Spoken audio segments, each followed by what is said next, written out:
দর্শক শুভেচ্ছা। আমন্ত্রণ চট্টগ্রাম 24-এ আপনাদের সাথে আছে আমি জুবাইর মনসুর। বিতর্কিত ব্যবসায়িক প্রতিষ্ঠান এস আলম গ্রুপের বিরুদ্ধে ১,৯৬৩ কোটি টাকার ঋণ খেলাপের মামলা করেছে জনতা ব্যাংক। দুপুরে চট্টগ্রামে অর্থ ঋণ আদালতে এ মামলা দায়ের হয়। বিচারক দুদককে মামলাটির তদন্তের নির্দেশ দেন। মামলায় এস আলম গ্রুপের অঙ্গ প্রতিষ্ঠান গ্লোবাল ট্রেডিং কর্পোরেশন ও এস আলম ট্রেডিং ছাড়াও সাইফুল আলম মাসুদ সহ ১০ জনকে আসামি করা হয়। এজাহারে বলা হয়, সাইফুল আলম মাসুদ ও তার পরিবারের সদস্যরা জোর খাটিয়ে জনতা ব্যাংক আগ্রাবাদ সাধারণ বীমা ভবন শাখা থেকে ঋণ নেয়, যা মঞ্জুরে জনতা ও বাংলাদেশ ব্যাংকের উপর চাপ প্রয়োগ করা হয়। এমনকি ঋণ পরিশোধের সময়সীমা অতিক্রম হলেও টাকা ফেরত দেয়নি এস আলম ও তার পরিবার।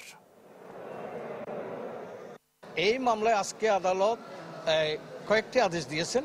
তার মধ্যে একটি আদেশ হলো যে ৪ নম্বর বিবাদী সাইফুল আলমের ফার্স্ট সিকিউরিটি ব্যাংকের যা সিকিউরিটি আছে তা সবগুলি করে শেয়ার। আর ৬ নম্বর বিবাদী হলো আব্দুস সামাদ লাবু, ওনার যত শেয়ার আল আরাফা ব্যাংকে আছে এগুলি সব ক্রোকের নির্দেশ দিয়েছেন আগামী তারিখ পর্যন্ত, তারা হাজির না হওয়া পর্যন্ত। চট্টগ্রামে আইনজীবী আলিফ হত্যার ঘটনায় দায়ের করা মামলায় সনাতনী জাগরণ জোটের নেতা চিন্ময় দাসকে আসামি করার দাবি জানিয়েছে চট্টগ্রাম জেলা আইনজীবী সমিতি। আইনজীবী সমিতি আয়োজিত কালো পতাকা মিছিল কর্মসূচি থেকে এমন দাবি জানান সমিতির সভাপতি নাজিব উদ্দিন। দুপুরে আলিফ হত্যার বিচারের দাবিতে আদালত প্রাঙ্গণ থেকে কালো পতাকা মিছিল নিয়ে বের হন আইনজীবীরা। কোতোয়ালি, নিউ মার্কেট, আমতল হয়ে এটি আবার আদালত প্রাঙ্গণে এসে শেষ হয়। সেখানে বিক্ষোভ সমাবেশে ইসকনকে জঙ্গি সংগঠন হিসেবে আখ্যায়িত করে তার নিষিদ্ধের দাবির পাশাপাশি আলিফ হত্যার ঘটনায় চিন্ময় দাসকে আসামি না করায় ক্ষোভ প্রকাশ করেন সমিতির নেতারা। গত মঙ্গলবার চিন্ময় দাস অনুসারীদের হামলায় নিহত হন সহকারী কৌশলী সাইফুল ইসলাম আলিফ। কর্মকাণ্ডের কারণে আমরা বাংলাদেশ সরকারকে অনুরোধ করব, এই সন্ত্রাসী সংগঠন, জবরদখলকারী, মানুষের বাড়ি দখলকারী সংগঠন ইসকন সন্ত্রাসী সংগঠনকে নিষিদ্ধ করা হোক। এই মামলা চার্জশিট দিতে দেরি হওয়ার কথা নয়। যারা গ্রেপ্তার হয় না তাদেরকে গ্রেপ্তার করুন, বিচারের আওতায় আনুন। আমরা এই আলিফ হত্যা, আমাদের প্রিয় ভাই সাইফুল ইসলাম আলিফের হত্যার বিচার নিশ্চিত না হওয়া পর্যন্ত আমরা ঘরে ফিরে যাব না। বান্দরবনে বাজারে ভূমি লিজের মেয়াদ 10 বছরের পরিবর্তে 99 বছর করে এবং সহজ শর্তে ব্যাংক থেকে গৃহ ঋণ প্রদানের দাবি জানিয়েছেন বিভিন্ন স্তরের মানুষ। সকালে বান্দরবন প্রেস ক্লাবের সামনে মানববন্ধনে এসব দাবি তুলে ধরা হয়। বক্তারা বলেন, বাজার ফান্ডের জমিতে বহুতল ভবন নির্মাণের অনুমতির পাশাপাশি ভূমি ক্রয়, বিক্রয় ও হস্তান্তর প্রক্রিয়া আরও সহজ করতে হবে। এছাড়াও ভূমির কর সহনীয় পর্যায়ে নিয়ে আসা এবং বাজার ফান্ড এলাকাকে সম্প্রসারণের উদ্যোগ নিতে হবে।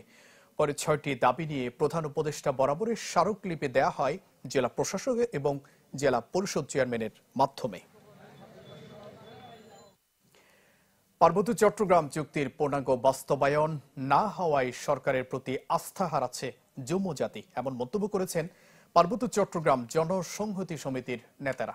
বিকেলে খাগড়াছড়ি শহরের কোর্ট বিল্ডিং এলাকায় পার্বত্য চট্টগ্রাম চুক্তির 27 বছর পূর্তি উপলক্ষে প্রতিবাদ সমাবেশে এমন মন্তব্য করেন তারা।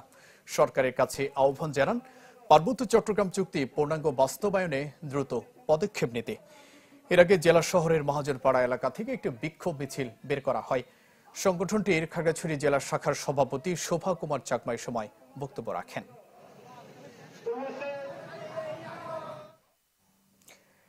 সংকট ঘুচিয়ে অবশেষে সেন্ট মার্টিন গেল পর্যটকবাহী জাহাজ। 656 পর্যটক নিয়ে সকালে কক্সবাজার থেকে যাত্রা করল জাহাজটি। সব জটিলতা কাটিয়ে সেন্ট মার্টিন যাত্রা করতে পেরে সন্তুষ্ট পর্যটকরা। কাটল সংকট। দীর্ঘ প্রতীক্ষার পর অবশেষে সেন্ট মার্টিন গেল পর্যটকবাহী জাহাজ। সকালে 656 যাত্রী নিয়ে কক্সবাজারের নুনিয়ারছড়া বিআরডব্লিউটিএ ঘাট থেকে দ্বীপটির উদ্দেশ্যে রওনা দেয় MV-12 আউলিয়া। ট্রাভেল পাস সহ নানা জটিলতা থাকলেও দ্বীপে যেতে পেরে আনন্দিত যাত্রীরা। বলছেন, নারিকেল জিঞ্জিরার প্রতিবেশ রক্ষায় মেনে চলবেন বিধিনিষেধ। অবশেষে যেতে পারতেছি, ট্রাভেল পাস পেয়ে গেছি, এইটাই আর কি ভালো লাগতেছে। এই সেন্ট মার্টিন আমি নিজেও ফার্স্ট যাচ্ছি, আর জটিলতায় তেমন পড়তে হয়নি, আমি প্লিজড। শেষ মুহূর্তে আলহামদুলিল্লাহ আমরা যেতে পারছি এবং খুবই ভালো লাগতেছে। সকলে চেষ্টা করব ওখানে প্লাস্টিক এবং পলিথিন যাতে কেউ না ফেলি। এদিকে 3 দিন আগে রাত্রিযাপন নিষিদ্ধ ও পর্যটক সীমিতকরণ বাতিলের দাবিতে বিক্ষোভ সমাবেশ করে দ্বীপবাসী। দ্বীপে জাহাজে ঢুকতে না দেওয়ার হুঁশিয়ারি দিলেও সেই সিদ্ধান্ত থেকে সরে এসেছেন তারা। পর্যটকদের বরণে নেন প্রস্তুতি। দ্বীপের ছাত্রদেরকে দ্বীপের লোকজন বোঝাতে সক্ষম হয়েছে, তারা এই আন্দোলন থেকে সরে আসছে। তারা কিন্তু আজকে সেন্ট মার্টিনে কালো বেজ ধারণ করবে সবাই, পাশাপাশি পর্যটকদের ফুল দিবে। পর্যটকদের নিরাপত্তা প্রদান এবং আইন শৃঙ্খলা রক্ষায় সজাগ রয়েছে স্থানীয় প্রশাসন। দ্বীপের পরিবেশ রক্ষায়ও নেওয়া হয়েছে বিশেষ উদ্যোগ। নিরাপত্তার যে কোনো বিষয়ে আমাদের ট্যুরিস্ট পুলিশ সার্বক্ষণিক আছে, কাজ করছে। জাহাজের নিজস্ব ব্যবস্থাপনা, যে পরিবেশ মন্ত্রণালয়ের যে নির্দেশনা যে পলিথিন ব্যাগ ইউজ করা যাবে না, যারা পলিথিন নিয়ে যাচ্ছে আর কি তাদেরকে আমরা পাটের ব্যাগ সরবরাহ করছি। কক্সবাজার থেকে সেন্ট মার্টিনের উদ্দেশ্যে 2টি জাহাজ যাওয়ার কথা, তবে 2 নম্বর সতর্ক সংকেতের কারণে ছাড়েনি কেয়ারি সিন্দাবাদ। এর আগে 28 নভেম্বর পর্যটক সংকটে বাতিল হয় জাহাজটির প্রথম যাত্রা। Desk report, channel 24। দর্শক, সময় হলো একটি বিরতির, ফিরে আসে একটু পর, সাথেই থাকুন।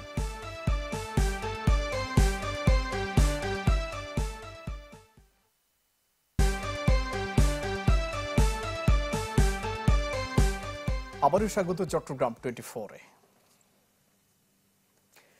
কক্সবাজারের মহেশখালীতে বিদেশি G3 রাইফেল সহ 3টি অস্ত্র ও গুলি উদ্ধার করেছে পুলিশ। আটক করা হয়েছে মোহাম্মদ সাজেদ নামে একজনকে। গতরাতে বড় মহেশখালী ইউনিয়নের বড় ডেল গ্রামে এই অভিযান পরিচালনা করা হয়। মহেশখালী থানার ওসি কাইসার হামিদ জানান, অস্ত্র মজুদের খবর পেয়ে অভিযান চালায় তারা। জানান, লবণ মৌসুমে মাঠ দখলের জন্য অস্ত্রের ব্যবহার বেড়ে যায়। এমন কোনো অরাজকতা করতেই এগুলো মজুত করা হয়ে থাকতে পারে। আটক সাজেদ অস্ত্র কারবারের সাথে সম্পৃক্ত বলেও দাবি পুলিশের। সদর হাসপাতাল সহ বান্দরবানে 8টি স্বাস্থ্য কমপ্লেক্স, চিকিৎসক ও নার্সের অনুমোদিত 383টি পদের 214টি শূন্য। ফলে এসব হাসপাতালে প্রয়োজনীয় সেবা দেয়াই কঠিন হয়ে পড়েছে। এতে রোগীরা যেমন সেবা বঞ্চিত হচ্ছে, তেমনি হিমশিম খাচ্ছেন চিকিৎসকরাও।